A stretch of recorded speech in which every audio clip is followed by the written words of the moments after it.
नमस्कार। आप सबका स्वागत है आपकी अपनी दक्षता टीचिंग अकेडमी में। तो मैंने इससे पहले जो वीडियो पोस्ट किया था उसमें मैंने ट्रायंगल यानी त्रिभुज के बारे में अलग अलग प्रॉपर्टीज डिस्कस की थी आपके साथ, ठीक है। फिर मैंने डिस्कस किया था कॉन्ग्रुएंसी और सिमिलर में क्या डिफरेंस है। उसके बाद मैंने डिस्कस किया था रूल्स ऑफ कॉन्ग्रुएंसी एंड फिर सिमिलरली मैंने आपको ये सिमिलर का भी बताया था, उन दोनों का डिफरेंस समझाया था कि दोनों में क्या डिफरेंस है, और हमने हार्डली एक या दो क्वेश्चन सॉल्व किए थे। क्लियर। आज हम स्टार्ट करेंगे, बहुत ज्यादा इंपॉर्टेंट टॉपिक है जो अक्सर हम कंफ्यूज हो जाते हैं। वो टॉपिक है हमारा what is the difference between altitude, median, angle bisector and perpendicular bisector. यानी ऑल्टीट्यूड, मीडियन क्या होता है, एंगल बाइसेक्टर क्या है, परपेंडिकुलर बाइसेक्टर क्या है, इन सेंटर क्या है, ऑर्थो सेंटर क्या है, सर्कम सेंटर क्या है। तो ये सब बहुत ज्यादा इंपॉर्टेंट टर्म्स हैं जो आज हम इस वीडियो में डिस्कस करने वाले हैं। क्लियर। तो सबसे पहले हम डिस्कस करते हैं ऑल्टीट्यूड होता क्या है, ठीक है। जैसे नाम से ही पता चल रहा है आपको, ऑल्टीट्यूड, ऑल्टीट्यूड का मतलब होता है हाइट, ठीक है। ये मैंने एक ट्रायंगल बना दिया जिसको मैंने एक नाम दे दिया ए, बी और सी, ठीक है। अब ऑल्टीट्यूड को हम हाइट भी बोलते हैं, ठीक है। अब इस ट्रायंगल की हाइट कहां बना सकती हूं मैं, इस ट्रायंगल की हाइट मैं कुछ इस तरह से बना सकती हूं। ये मैंने ट्रायंगल की हाइट बना दी, ठीक है, और इसको मैं नाम दे देती हूं डी। क्लियर। तो ये जो एडी है, एडी क्या है यहां पे, ऑल्टीट्यूड, ठीक है। एडी यहां पे क्या है, ऑल्टीट्यूड, या हम बोल सकते हैं हाइट है यहां पे। क्लियर। अब ऑल्टीट्यूड इस ट्रायंगल में ऑल्टीट्यूड हाइट हमारा एडी है। क्लियर। सिमिलरली हम क्या कर सकते हैं, बी से भी एक बना सकते हैं ऑल्टीट्यूड, और सी से भी हम एक ऑल्टीट्यूड बना सकते हैं। आप यहां देखेंगे तो ये हाइट बनाई है, तो ये एक 90 डिग्री एंगल बनाएगा बेस के साथ। क्लियर। इसी तरह से सिमिलरली ये भी हमारा एक हाइट हो गया, ये भी हमारा एक हाइट हो गया। क्लियर। एक चीज याद रखनी है, ऑल्टीट्यूड किसी भी ट्रायंगल का हाइट हो सकता है। ये मैंने इक्विलेटरल ट्रायंगल लिया है। अब मैं कुछ इस तरह से ट्रायंगल ले लेती हूं, स्केलिन ट्रायंगल, जिसके तीनों की तीनों साइड बिल्कुल अलग अलग है। अब यहां पे मैं ऑल्टीट्यूड कैसे बनाऊंगी, आपको एक चीज ध्यान देनी है, हाइट हमेशा बिल्कुल स्ट्रेट होती है और वो बेस के साथ 90 डिग्री एंगल बनाती है। तो मैं क्या करूंगी, इसको इस तरह से बना दूंगी। तो ये हमारा जो ये एबीसी ट्रायंगल में ये जो एडी है, ये एडी मेरा क्या हो जाएगा, हाइट या altitude of the triangle. Clear. अब इस जिस पॉइंट पे ये सारे के सारे ऑल्टीट्यूड मिल रहे हैं, उस पॉइंट को हम क्या बोलते हैं, तो मैं इस पॉइंट का नाम दे देती हूं, ये डी है, इसको मैं ई कर देती हूं, ठीक है। इस पॉइंट को मैं एफ लिख देती हूं। तो जिस पॉइंट पे डी ई एफ मिल रहे हैं, ये वाला पॉइंट, इस पॉइंट को मैं दे देती हूं एम नाम, ठीक है। तो इस एम को हम बोलेंगे ऑर्थो सेंटर। क्लियर। क्या बोलेंगे, ऑर्थो सेंटर। आई होप आपको ये अच्छे से क्लियर हो गया है कि ऑल्टीट्यूड क्या होता है। ऑल्टीट्यूड किसी भी ट्रायंगल का, अब जैसे आप शादी ब्याह में जाते हैं या कैंपिंग करने जाते हैं या एनसीसी का कोई कैंप करने जा रहे हैं, कोई भी कैंपिंग करने जाते हैं, तो हम टेंट बनाते हैं, ठीक है। जब हम टेंट बनाते हैं तो उसका एक बैम्बू बीच में लगाते हैं। तो उस टेंट का जो वो हम बैम्बू बीच में लगाते हैं ताकि उसको सपोर्ट मिले, वो उसकी हाइट हो गई। तो वही हमारा क्या बन गया, ऑल्टीट्यूड हो गया। क्लियर, समझ में आया। और जब तीनों ऑल्टीट्यूड एक किसी पॉइंट पे मिलते हैं या एक किसी सेंटर पे मिलते हैं, उस सेंटर को हम ऑर्थो बोलते हैं, ortho centre. Clear. I hope आपको अच्छे समझ में आ गया है कि हाइट या ऑल्टीट्यूड क्या होता है, और वो बेस के साथ क्या करता है, 90 डिग्री का एंगल बनाता है। क्लियर। अब मैं अगर ऐसे बनाऊं ट्रायंगल और ऐसे बना दूं, तो ये तो मेरी हाइट नहीं होगी। हाइट क्या होती है, स्ट्रेट रहेगी, और वो हमारे बेस के साथ क्या करेगी, 90 डिग्री का एंगल बनाएगी। क्लियर। आई होप ये बेसिक कॉन्सेप्ट आपका अच्छे से क्लियर हो गया है, क्योंकि इस पे बेस भी क्वेश्चन आपसे एग्जाम में पूछे जा सकते हैं। क्लियर। अब हम नेक्स्ट लेते हैं हमारा मीडियन, कि मीडियन क्या होता है। मीडियन क्या होता है, नाम से ही पता चल रहा है, मीडियन कुछ बीच का पॉइंट, मिड पॉइंट। क्लियर? तो मैं फिर से एक ट्रायंगल बना देती हूं। ठीक है, मैंने एक ट्रायंगल बना दिया, ट्रायंगल ए बी और सी। ठीक है, अब इस एबीसी ट्रायंगल में मुझे मीडियन बनाना है। ठीक है, मीडियन नाम से ही पता चल रहा है, MIDEN, मीडियन, मिड मतलब मिड पॉइंट। क्लियर? तो हमें क्या करना है, बीसी का एक मिड पॉइंट, बीच का पॉइंट लेना है। तो वो ये पॉइंट है, मुझे दिख रहा है ये दोनों बराबर हैं। अब जब मैं इस ए पॉइंट को इस पॉइंट से जोड़ देती हूं, ठीक है, यहां और मैं लिख देती हूं डी, तो ये जो एडी है ये इस पूरे ट्रायंगल का क्या है, मीडियन। क्योंकि एडी ने ये जो बेस लाइन है बीसी, इसको दो हिस्सों में डिवाइड किया है। इनको किसने, दो हिस्सों में डिवाइड किया है, और डी है वो बीसी का मिड पॉइंट है। और मिड पॉइंट का काम ही यही होता है कि वो किसी भी लाइन सेगमेंट को दो इक्वल यानी बराबर बराबर हिस्सों में डिवाइड करता है। क्लियर? आई होप आपको ये अच्छे समझ में आ गया है। मीडियन का क्या काम है, बी से भी एक मीडियन बना देती हूं, तो इसका मिड पॉइंट मैं कुछ यहां ले लेती हूं, तो यहां से मैं एक और, सॉरी मेरी लाइन थोड़ी हिल डुल गई है, मेरा हाथ हिल गया। ठीक है, तो बी से मैं बना देती हूं ई, और यहां से मैं बना देती हूं एफ। क्लियर है? तो ये क्या कर रही है, ये जो ई है, ये जो बीई है, ये एसी लाइन को दो इक्वल हिस्सों में डिवाइड कर रहा है। सिमिलरली ये जो एफसी लाइन है, ये इस ट्रायंगल को या इस लाइन सेगमेंट को दो हिस्सों में डिवाइड कर रही है। क्लियर? ये इतना क्लियर है आपको? तो हम बोल सकते हैं कि D is the mid point of BC, E AC का मिड पॉइंट है, F AB का मिड पॉइंट है। तीन मीडियन एक पॉइंट पे मिल रहे हैं, उस पॉइंट को हम सेंटर तो नाम जरूर लिखेंगे, तो ये हो जाएगा सेंट्रोइड। सेंट्रोइड। क्लियर? ये चीज आप याद रखिए कि जब तीन मीडियन एक किसी पर्टिकुलर सेंटर पे मीट करते हैं, उस पॉइंट को हम बोलते हैं सेंट्रोइड। क्लियर? और जब तीन ऑल्टीट्यूड एक पॉइंट पे या हाइट एक पॉइंट पे मिलते हैं, तब हम उसको बोलते हैं ऑर्थोसेंटर। क्लियर है? इसको हम बोलते हैं सेंट्रोइड। मिड पॉइंट का एक और काम है, वो लाइन इक्वल हिस्सों में डिवाइड करती है। तो जब आप न्यूमेरिकल सॉल्व करोगे या क्वेश्चन सॉल्व करोगे मैथ्स के, तब आपको बहुत हेल्प मिलेगी। अगर क्वेश्चन में लिखा है कि AD is the mid point of triangle ABC, तो आपके दिमाग में क्लिक हो जाना चाहिए कि जो D है ये इक्वल हिस्सों में डिवाइड कर रहा है। या अगर कॉन्ग्रुएंट प्रूफ करने के लिए आया या सिमिलर प्रूफ करने के लिए आया, तब आप लिख सकते हो, अगर ये दोनों ट्रायंगल्स को हमें कॉन्ग्रुएंट प्रूफ करने के लिए पूछ लिया एग्जाम में कि कौन से क्राइटेरिया से है, या जो भी आपसे पूछा जाएगा एग्जाम में, तो आप ये यूज कर सकते हो। क्योंकि क्वेश्चन में बोला हुआ है कि D is the mid point of BC या AD is median of this triangle, तो आप बोल सकते हो कि ये दोनों इक्वल हैं। क्लियर? आपको एक स्टेटमेंट ही काफी है, आप ये चीज एग्जाम में यूज कर सकते हो। क्लियर? अब हम थर्ड देख लेते हैं, और फिर तीनों में एक बार डिफरेंस देख लेंगे। अब मैं आपको एक चीज बताने वाली हूं कि मीडियन और ऑल्टीट्यूड या हाइट में एक चीज और चीज है।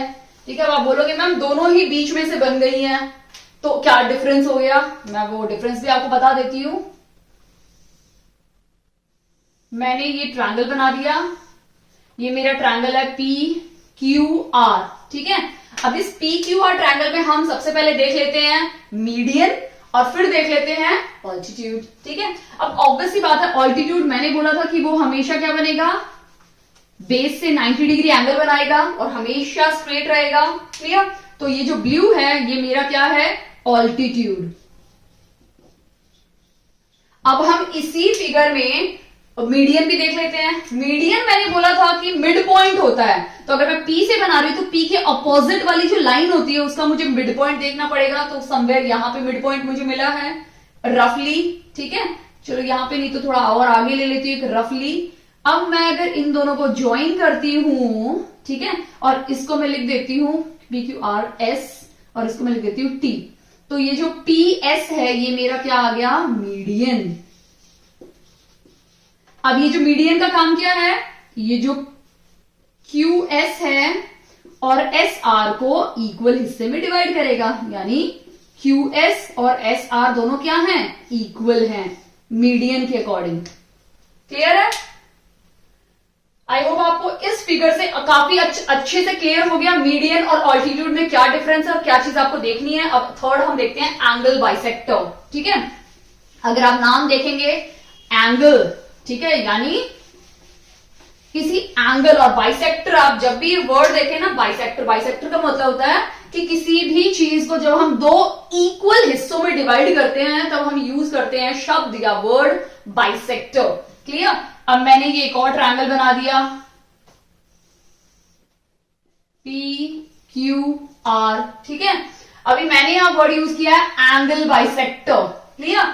यानी अगर मैं एंगल P, चलो इस बार एंगल Q ले लेते हैं, मैं एंगल Q का अगर एंगल बाइसेक्टर बनाती हूं तो मैं कैसे बनाऊंगी? अगर मैंने Q का एंगल बाइसेक्टर बनाया है, यहां बना दिया, ठीक है, अब PQR S ले लिया। ठीक है, अब मैंने क्या किया, इसका एंगल बाइसेक्टर बनाया है। ये जो लाइन है QS, ये एंगल बाइसेक्टर है, इसका मतलब ये जो लाइन है ये इस Q एंगल को इक्वल हिस्सों में डिवाइड कर रही है। ठीक है, अगर ये पूरा Q एंगल मेरा 60 डिग्री है तो ये 30 डिग्री हो जाएगा और ये मेरा 30 डिग्री हो जाएगा, और अगर ये पूरा का पूरा 90 डिग्री है तो ये 45 हो जाएगा, ये 45 हो जाएगा। क्लियर? यानी एंगल बाइसेक्टर का काम क्या है, वो एक पर्टिकुलर एंगल को इक्वल हिस्सों में डिवाइड करती है। तो ये जो एंगल है और ये जो एंगल है दोनों क्या हो जाएंगे, इक्वल हो जाएंगे। मैं इसको एंगल 1 ले लेती हूं, इसको एंगल 2 ले लेती हूं, तो यहां पे एंगल 1 और मेरा एंगल 2 दोनों क्या हो गए, इक्वल हो गए। क्लियर? समझ में आया आपको? ABC। क्लियर? अब एंगल बाइसेक्टर, मैंने एंगल A का बाइसेक्टर बना दिया। ठीक है, सॉरी ये थोड़ा वैसे लाइन हो गया है, ये मैंने एंगल बाइसेक्टर का बना दिया, ये मैंने एंगल बाइसेक्टर का बना दिया। अब एंगल बाइसेक्टर का काम क्या था, इक्वल पार्ट्स में डिवाइड करना। ठीक है, तो ये क्या करेगा, इक्वल पार्ट्स में डिवाइड करेगा, यानी ये एंगल इस एंगल के इक्वल है, ये वाला एंगल इस एंगल के इक्वल है, और ये वाला एंगल इस एंगल के इक्वल है। ठीक है, क्लियर है? अब ये जो पॉइंट है जहां ये तीनों के तीनों मिल रहे हैं, APQR, ये जो पॉइंट है जहां पे तीनों के तीनों मिल रहे हैं, क्योंकि ये एक सर्कल के अंदर है। ठीक है, ये दोनों सर्कल के अंदर है तो इसको हम बोलेंगे इन, अंदर की तरफ है, सेंटर। क्लियर? तो जब आपके एंगल बाइसेक्टर, तीनों एंगल बाइसेक्टर किसी पर्टिकुलर पॉइंट पे मिलते हैं उसको हम बोलते हैं इन सेंटर। आपको ये चीज याद रखनी है, एग्जाम में पूछी जा सकती है। क्लियर? आई होप आपको अच्छे समझ में आ गया एंगल बाइसेक्टर क्या होता है। सिमिलरली अगर आप देखेंगे परपेंडिकुलर बाइसेक्टर, लास्ट हम देखते हैं परपेंडिकुलर बाइसेक्टर। एंगल बाइसेक्टर भी हमारा फिनिश हो गया है। परपेंडिकुलर बाइसेक्टर क्या होता है, नाम से ही पता चल रहा है, बाइसेक्टर मतलब जो इक्वल पार्ट्स में डिवाइड करता है। ठीक है, तो perpendicular bisector, the line segment that is drawn from the vertex of opposite sides of, किसी भी ऑपोजिट साइड के जो उसका जो ऑपोजिट वर्टेक्स होता है वहां से जब हम कोई भी लाइन ड्रॉ करते हैं, कितने एंगल पे, राइट एंगल। क्लियर? यानी अगर मैं इस वर्टेक्स से एक लाइन ड्रॉ कर रही हूं, ऑब्वियसली बात है 90 डिग्री की बात, जहां पे 90 डिग्री आ जाता है या परपेंडिकुलर का सिंबल यही होता है, 90 डिग्री आ गया तो वो क्या करेगा, कितने एंगल पे बाइसेक्ट करेगा, 90 डिग्री एंगल पे। क्लियर? तो ये दोनों एंगल क्या हो जाएंगे मेरे, 90 डिग्री। समझ में आया? परपेंडिकुलर का मतलब, जब भी परपेंडिकुलर वर्ड आप देखोगे तो आपको क्या याद रखना है, 90 डिग्री एंगल। तो ये दोनों इसको बाइसेक्ट कर रहे हैं 90 डिग्री पे। क्लियर? इसको दे देते हैं ABC परपेंडिकुलर। अब जैसे 90 डिग्री में हो गया, ठीक है, अब यहां से मैं B का भी एक बना देती हूं, इसको D लिख देती हूं, इसको E लिख देती हूं, और मैं C से भी एक परपेंडिकुलर बाइसेक्टर बना देती हूं, उसको मैं F नाम दे देती हूं। ठीक है, मुझे ये सिंबल डालना बहुत ज्यादा इंपॉर्टेंट है परपेंडिकुलर बाइसेक्टर में। क्लियर? अब एक पॉइंट आ गया, आपने देखा, इस पॉइंट पे जहां पे तीनों की तीनों लाइन मिल रही हैं, इस पॉइंट को हम बोलते हैं सर्कम सेंटर। क्लियर? क्या बोलते हैं हम, सर्कम सेंटर। क्लियर? अगर आप अच्छे से याद हो तो परपेंडिकुलर बाइसेक्टर में क्या होता है, सर्कम सेंटर। ठीक है, एंगल बाइसेक्टर में क्या होता है, इन सेंटर, अंदर की तरफ बन रहे हैं, ठीक है। मीडियन में क्या होता है,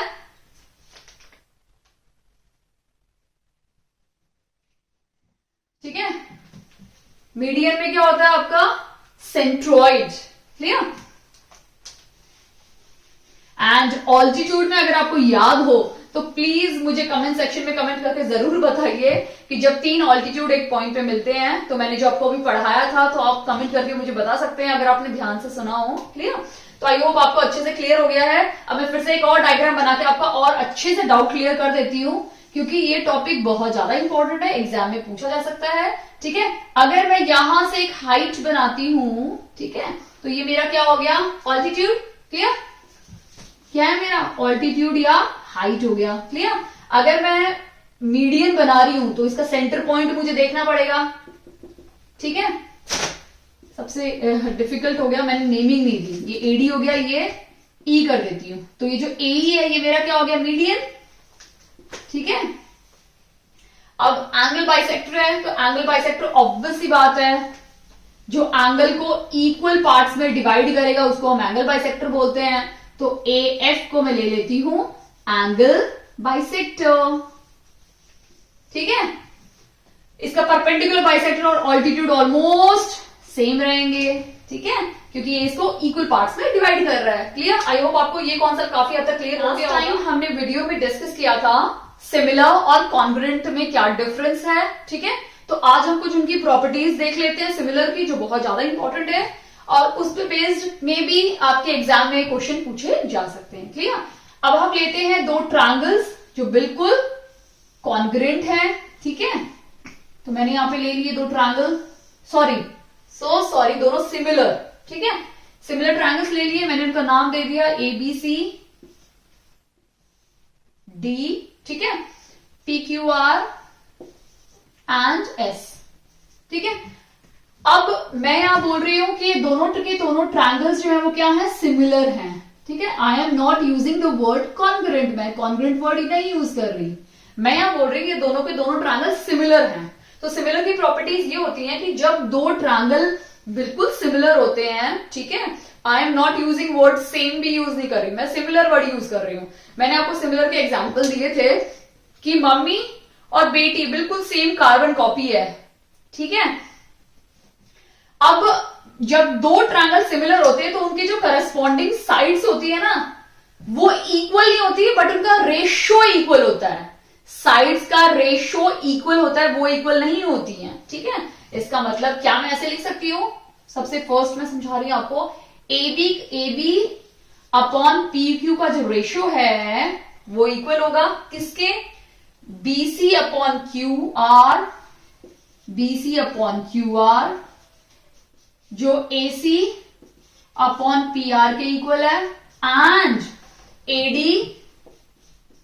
अपॉन PS, क्लियर। यानी अगर 2 ट्रायंगल सिमिलर हैं, तो अगर आप देखोगे कि मम्मी का हाथ और बेटी का हाथ बिल्कुल सेम नहीं होगा, बट दोनों का रेशियो सेम हो सकता है। अगर मम्मी का 20 सेंटीमीटर का हैंड है, लंबा है, बेटी का 10 सेंटीमीटर का है, तो मम्मा वर्सेस बेटा या बेटी क्या हो जाएगा, इनका रेशियो 2:1 इनका रेशियो मिल जाएगा, ठीक है।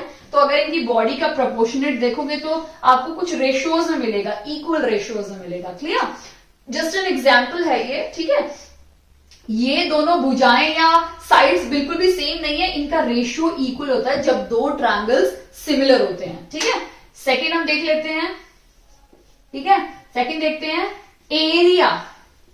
Area of triangle ABC upon area of triangle PQR। अगर हम इनका एरिया निकालते हैं तब भी इनका रेशियो का जो स्क्वायर है वो इक्वल होगा, equals to BC square upon QR square, AC square upon PR square and AD square upon PA square.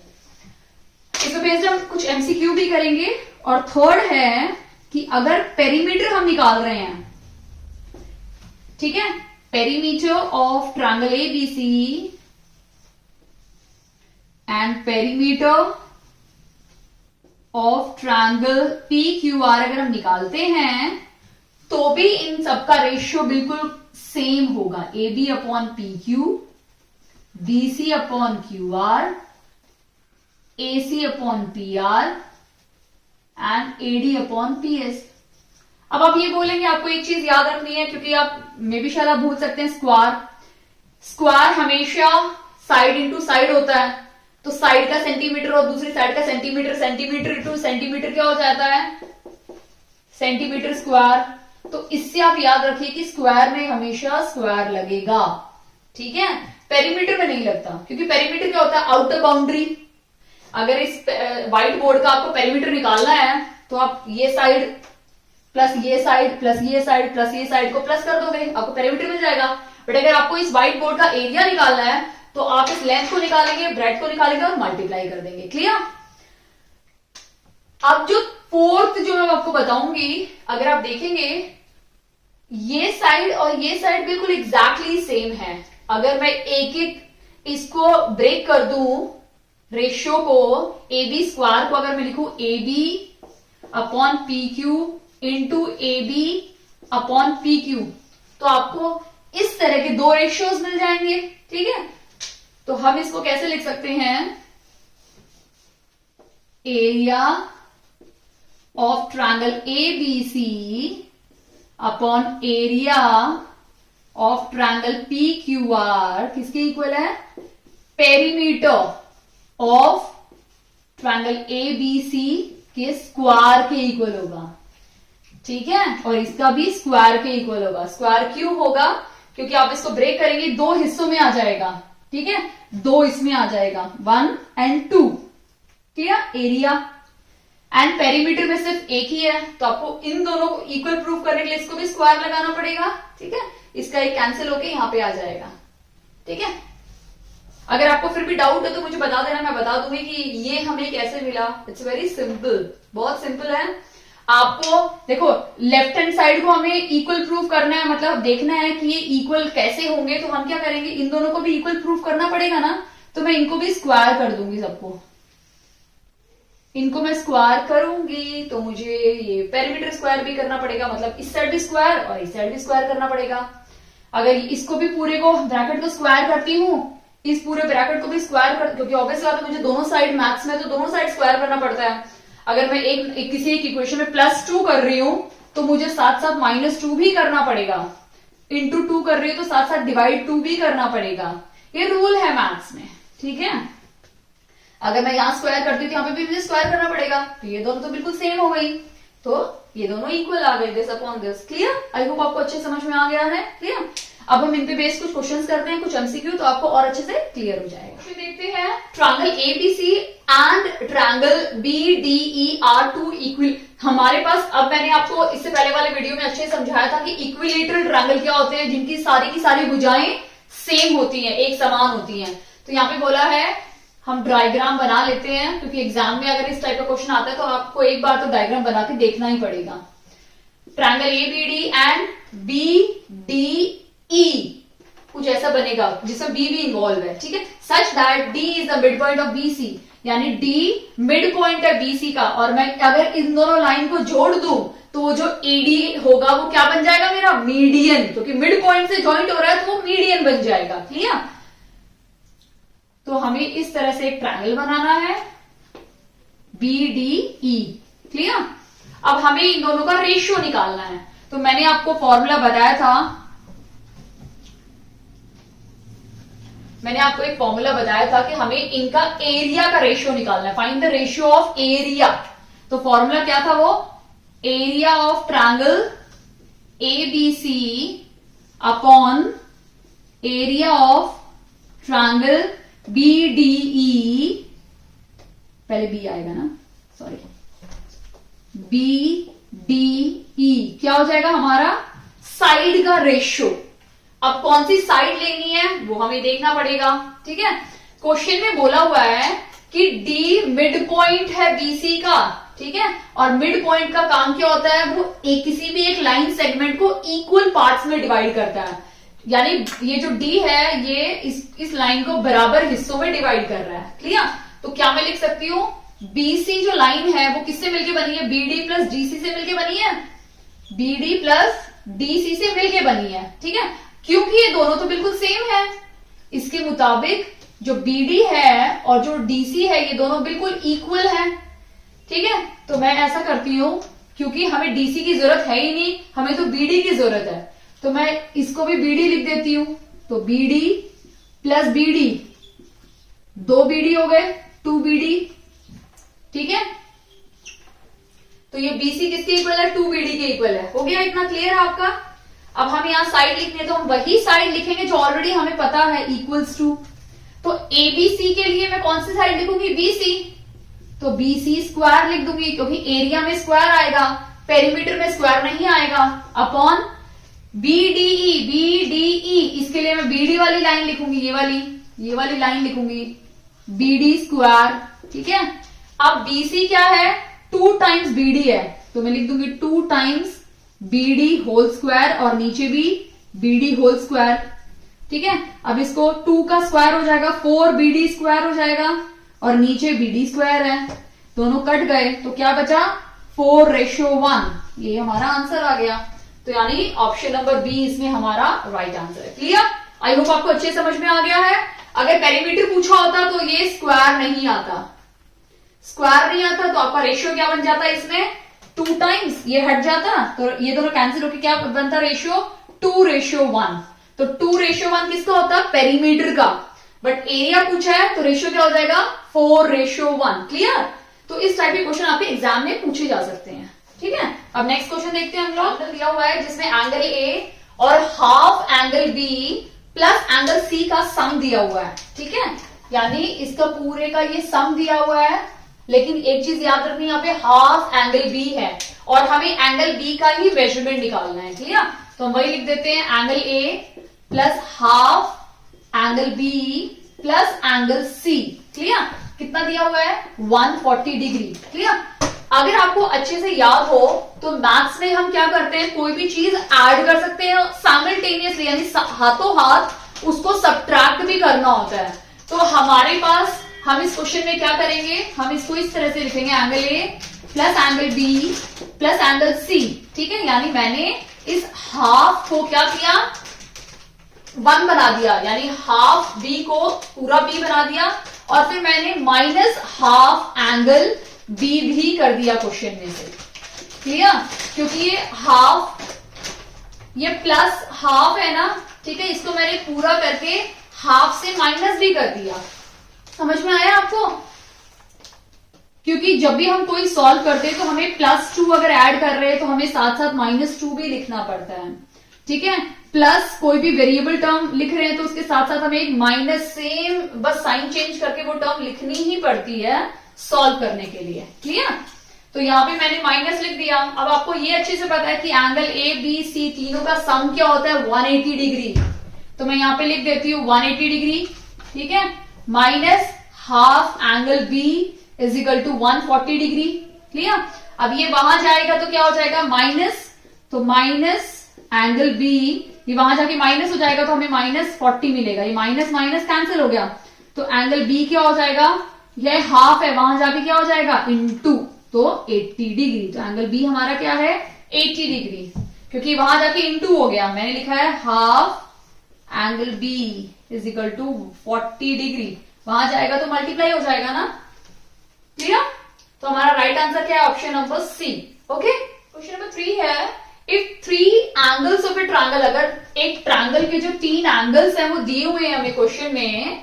पहला एंगल है x प्लस 15 डिग्री, ठीक है, दूसरा एंगल है 6x अपॉन 5 प्लस 6, और तीसरा एंगल है 2x अपॉन 3 प्लस 30 डिग्री दिए हुए हैं। हमें बताना है कि तीनों के तीनों जो ट्रायंगल्स हैं वो क्या है, आइसोसेलेस है। आइसोसेलेस मैंने आपको बताया था, आइसोसेलेस ट्रायंगल वो ट्रायंगल होते हैं जिनके 2 साइड इक्वल होती हैं, ठीक है। राइट एंगल ट्रायंगल, ठीक है, राइट एंगल ट्रायंगल कैसा होता है, इस तरह का, जिसमें एक राइट एंगल होता है, एक हाइपोटेन्यूज होता है और एक बेस होता है या परपेंडिकुलर होता है, ठीक है। इक्विलैटरल ट्रायंगल जिसके तीनों के तीनों साइड सेम होते हैं या इक्वल होते हैं, और स्केलिन जिसके तीनों की तीनों साइड अलग अलग होते हैं, ठीक है, क्लियर। तो अभी हम देख लेते हैं, एक ट्रायंगल का जो सम होता है वो कितना होता है 180 डिग्री, क्लियर। तो ये 180 डिग्री के इक्वल हो जाएगा। हमें सबसे पहले एक्स की वैल्यू निकालनी है, ठीक है।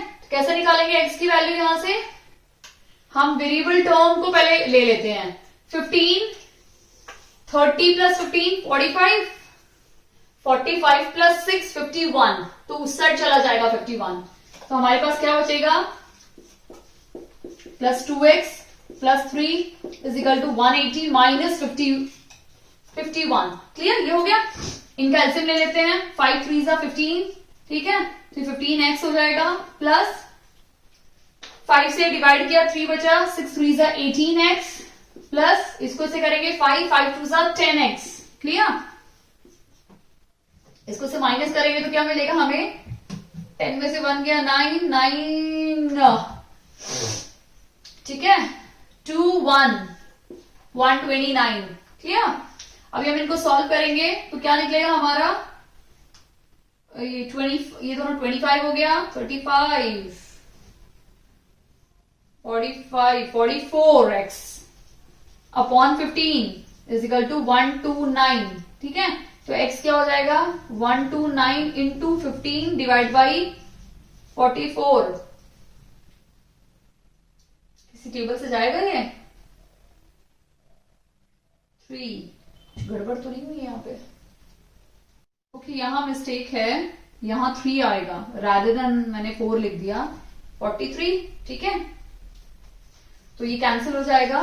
तो हम कैसे लिखेंगे इसको? 129 इंटू 15 अपॉन 43, ठीक है। 43 1 सा 43 एंड 43 3 जा, क्योंकि 4 3 3 जा 9, 4 3 जा 12, 3 से जा रहा है 15 15 30 45। तो x क्या है हमारा x आ गया 45 डिग्री, ठीक है। अब आप x 45 डिग्री सोच के इनमें से नहीं कैलकुलेट कर सकते, क्योंकि हमें x की वैल्यू के हिसाब से निकालनी है, ठीक है। अब 45 ये है, 45 प्लस 15 कितना हो जाएगा? 60 डिग्री हो गया। अब इसको चेक कर लेते हैं। 45 है, अगर यहां मैं 45 लिखती हूं इंटू, तो 5 9 हो जाएगा, 9 6 54, 54 प्लस 6 फिर से 60 आ गया।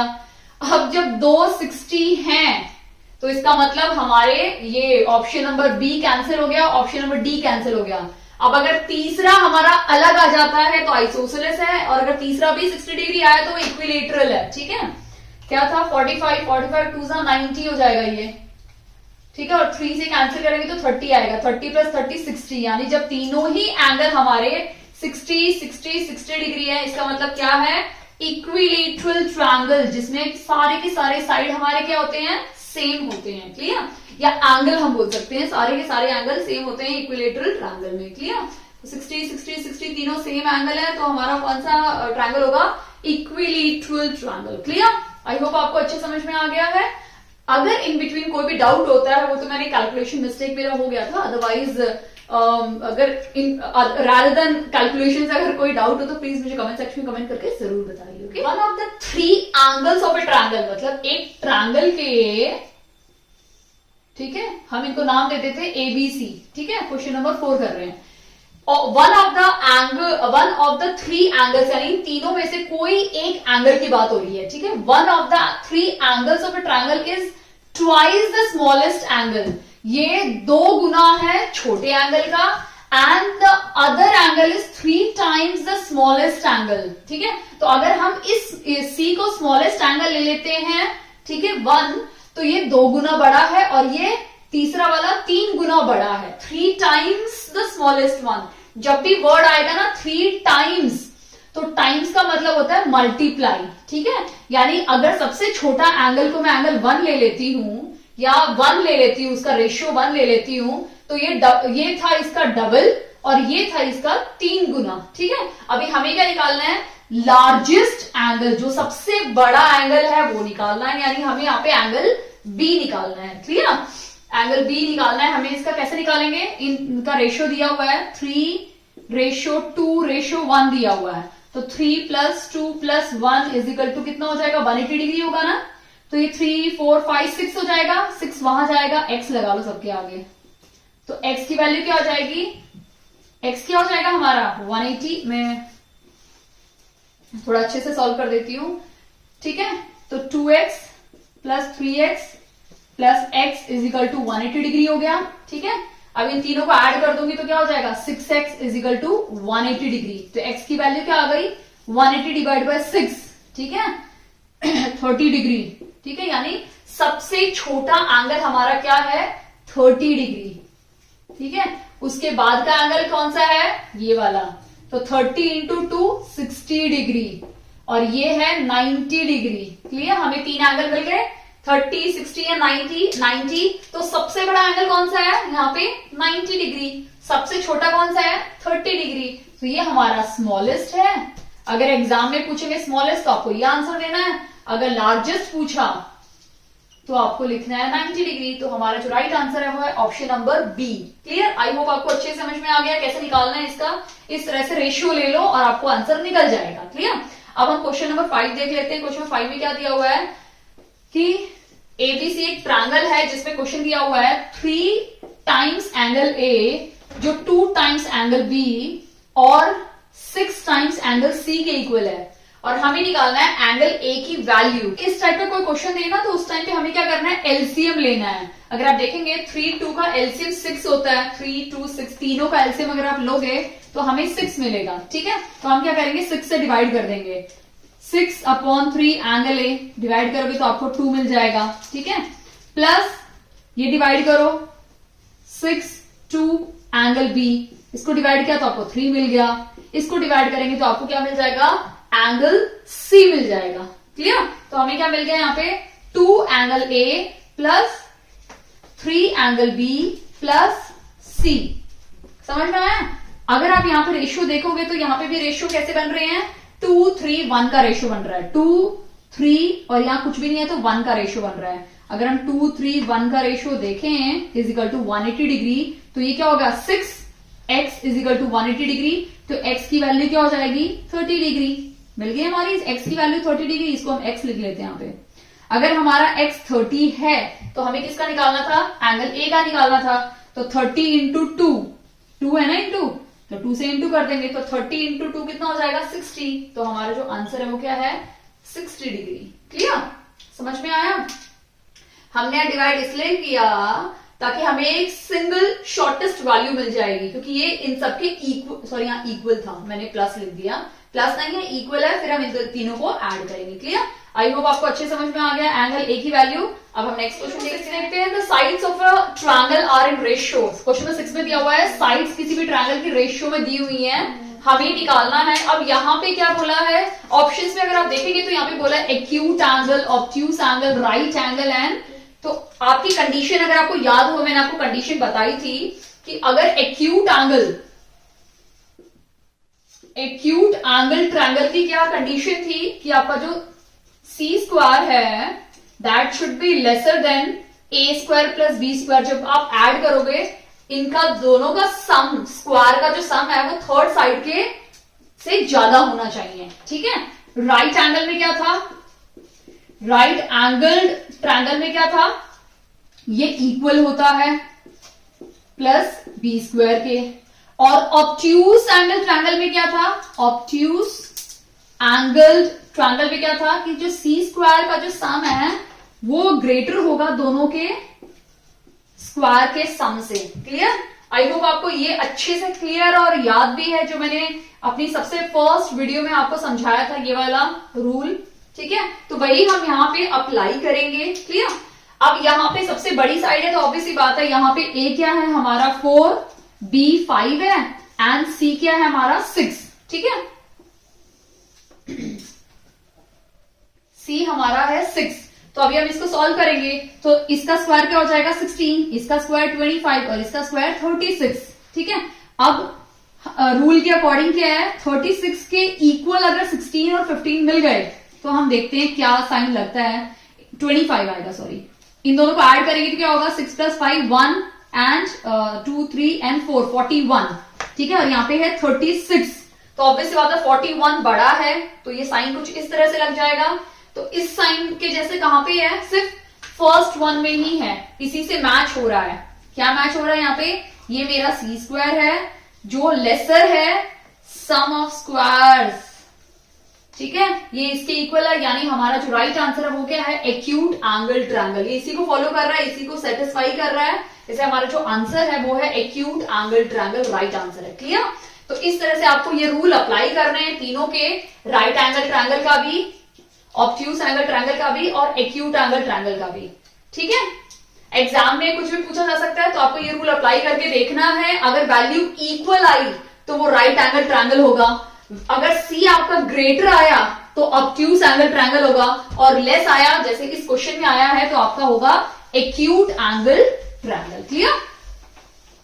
तो आपको ये वाला रूल अप्लाई करना है जो मैंने अपनी फर्स्ट वीडियो में आपको एक्सप्लेन किया था। क्लियर? अभी हम क्वेश्चन नंबर 7 देखते हैं। The length of 3 sides of right angle triangle. देखो right angle triangle clearly mention किया है, तो जब भी राइट एंगल ट्रायंगल हो तो आपके दिमाग में एक ही चीज आनी चाहिए, पाइथागोरस थ्योरम। ठीक है, जिसकी लॉन्गेस्ट साइड, तो यहां पे अगर हमें 3 चीज दी हुई है, x-2, x एंड x+2, तो अगर आप देखेंगे तो ऑब्वियसली बात है, प्लस है तो ये सबसे बड़ी साइड होगी x+2। ठीक है, अब ये x ले लो या x- कोई भी ले लो, तो x-2 मैंने इसको ले लिया और इसको मैंने x ले लिया। क्लियर? इतना समझ में आया आपको फिगर देख के?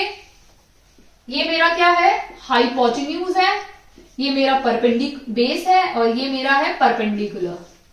ठीक है, अब बिना सॉल्व किए भी आप इसको क्वेश्चन को कर सकते हैं। अगर यहां से एलिमिनेट करना स्टार्ट करेंगे तो हम सबसे पहले 8 को लेते हैं। अगर आप इसको 8 लेते हैं, क्योंकि हमें किसकी वैल्यू निकालनी है, x की वैल्यू निकालनी है, अगर हम इसको 8 लेते हैं तो 8-2 6 हो जाएगा और 8+2 क्या हो जाएगा, 10 हो जाएगा। 36 का स्क्वायर क्या हो जाएगा, 36, 8 का स्क्वायर 64, दोनों को प्लस करो 100 आ रहा है, जो किसके इक्वल है, 100 के स्क्वायर के इक्वल है। तो हमारा जो राइट आंसर है, वैसे तो 8 ही हमारा राइट आंसर है, पहला ही आंसर मैंने चेक किया और राइट आ गया, बट अगर बाई चांस 8 यहां ना हो के यहां पे होता तो हमें वो भी चेक करना होता। तो रैदर देन सॉल्विंग आप इसको ऐसे भी चेक कर सकते हो। अगर 12 वाला लेते तो क्या हो जाता, ये 12 हो जाता, ये 14 और ये 10 हो जाता, एंड 12 144 और 100 प्लस करते तो 244, जो इसका स्क्वायर नहीं था, तो ये कैंसिल हो जाता। तो इस तरह से आप अपना एलिमिनेट कर सकते हो ऑप्शन। ओके, आई होप आपको ये वीडियो काफी हद तक हेल्पफुल होगी आपके केवीएस एग्जाम को क्रैक करने में। बाकी मैं ट्राई करूंगी कि बेसिक कॉन्सेप्ट जल्दी लेके आऊं, उसके बाद जब बेसिक कॉन्सेप्ट सारे हर चैप्टर के मैं करवा दूंगी मैथमेटिक्स में, उसके बाद मैं कुछ सेट ऑफ क्वेश्चंस आपके लिए लेकर आऊं, क्योंकि एट द एंड अगर बाई चांस आपने प्रैक्टिस नहीं की और आपका बेसिक क्लियर है तो एटलीस्ट आप उस क्वेश्चन को अटेम्प्ट कर पाओगे, आपके फॉर्मुलेज याद है तो आप उसको अटेम्प्ट कर पाओगे। क्लियर? और अगर आपको वीडियो अच्छी लगी तो प्लीज इस वीडियो को लाइक कीजिए, चैनल पे नए हैं तो प्लीज चैनल को सब्सक्राइब कीजिए, दक्षता teaching academy. Thank you so much.